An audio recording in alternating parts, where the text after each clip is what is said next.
माणिक्यमौलिस्फुरत्तारा नायकशेखरा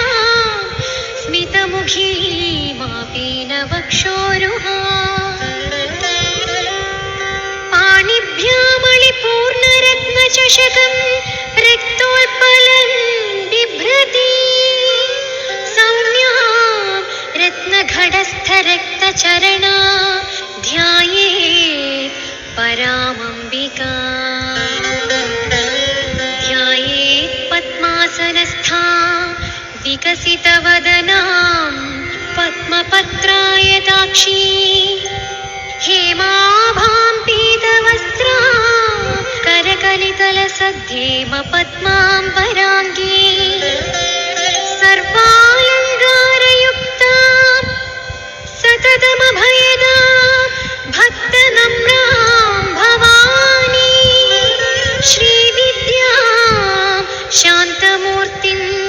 सकलसुरनुतां सर्वसम्पत्प्रदात्री सकुङ्कुमविलेपना अळिकचुम्बिकस्तूरिका समन्दहसितेक्षणा सशरचापपाशाङ्कुशा अशेषजनमोहिनी अरुणमाल्यभूषाम्बरा जपाकुसुमभासुरा जपविधौ स्मरेदम्बिका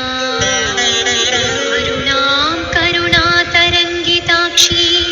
धृतपाशाङ्कुशपुष्पबाणचापा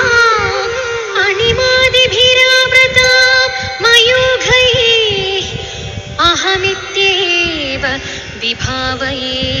Bhavani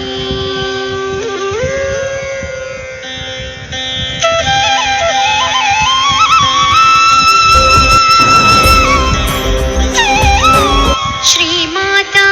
श्रीमहाराज्ञी श्रीमत्सिंहासनेश्वरी चिदग्निकुण्डसम्भूता देवकार्यसमुद्यता उद्यद्भानुसहस्राभा चतुर्बाहुसमन्विता रागस्वरूपपाषाढ्या क्रोधाकाराङ्कुशोज्ज्वला मनोरूपेक्षुकोदण्डा पञ्चतन्मात्रसायका निजारुणप्रभापूरमज्जत् ब्रह्माण्डमण्डला चम्पकाशोकपुन्नागसौगन्धिकलसत्कचा कुरुविन्दमणिश्रेणी कनत्कोडीरमण्डिता Ashtami